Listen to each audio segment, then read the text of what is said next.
Another poem, Nature's Blessings. Do you think it's nature's blessing to have all the season?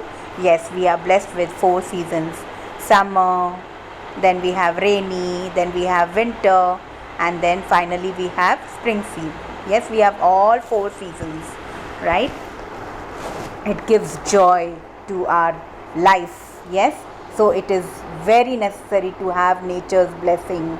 We need to take care of our nature. Yes, so now rain in summer. What do you mean by rain in summer? That means summer has ended and now comes the rain.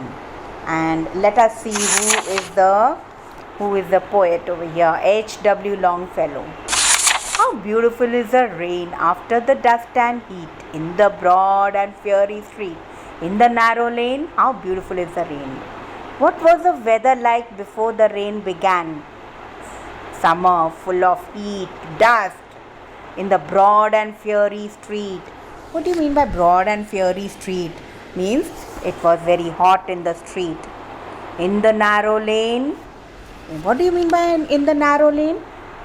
A road with houses and buildings on one or both sides.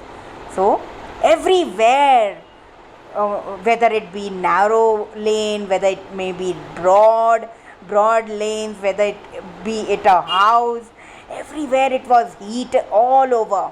So it says how beautiful is the rain. It is welcoming.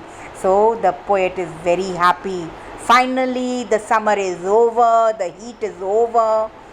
Yes, there is a change in weather, and it says how beautiful is the rain. The weather has changed drastically all over the place, right?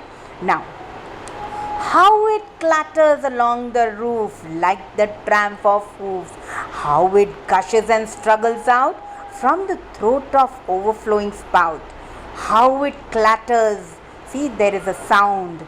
Yes, he is describing about the sound made by the rain.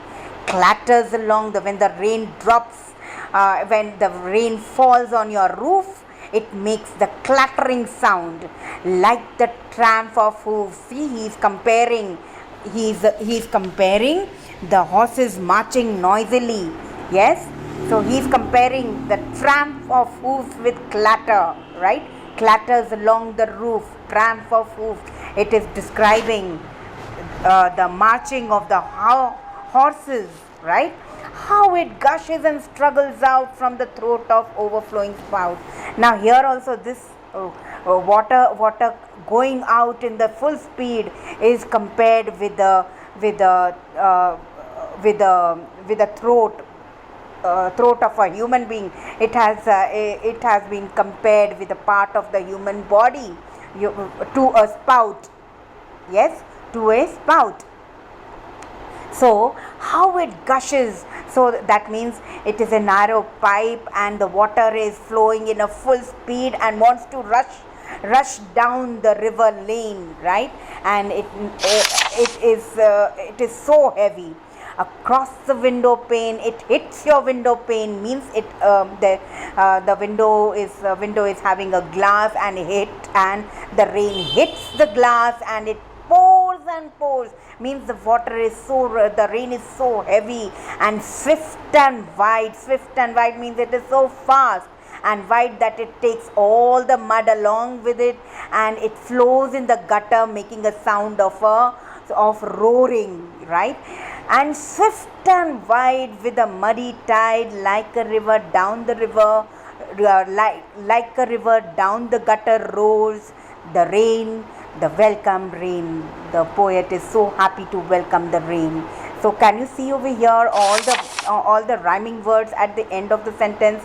Rain, lane, heat, street. Yes, hoof, roof. Then another out, spout. In the next stanza, there is pores, rose, wide, tide.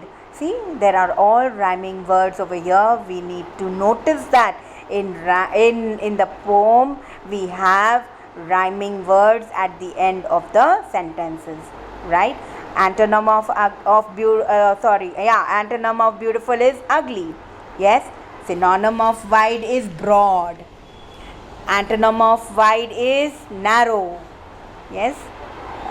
Then a road with houses and building on one side or both side is called lane. A piece of glass used in a window is called pane. Window pane. Yeah. Synonym of fast is swift. Right. So here's my question to you. You need to think of the answer and come prepared for the next day. In which season does it rain in India? Who do you think waits most eagerly for the rain? Why? I repeat my question. In which season does it rain in India? Who do you think waits most eagerly for the rains? Why? Okay. Take care. Bye.